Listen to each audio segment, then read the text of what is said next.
اور سگنیچر کی جگہ آپ نے سائن وہی کرنے ہیں جو بینک ریکارڈ کے مطابق ہیں. ٹھیک ہے.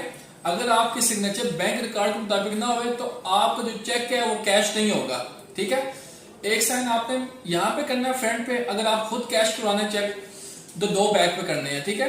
بیک پہ سائن کرنے کے بعد نیچے آپ نے اپنا سیل نمبر بھی لکھنا ہے. ٹھیک ہے.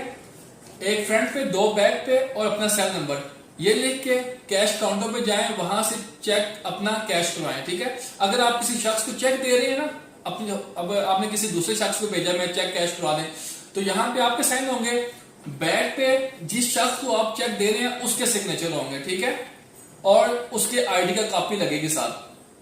ٹھیک ہے. اگر آپ نے کسی کو چیک دینا ہے چیک کیش کروانے کے لیے تو اس شخص کا نام پے کی جگہ آئے گا, اور بیک پہ اس شخص کے 2 سگنیچر آئیں گے اور اس کے آئی ڈی کا کاپی لگے گی. یہ لے کے کیش کاؤنٹر پہ جائے گا. اس کے بعد آپ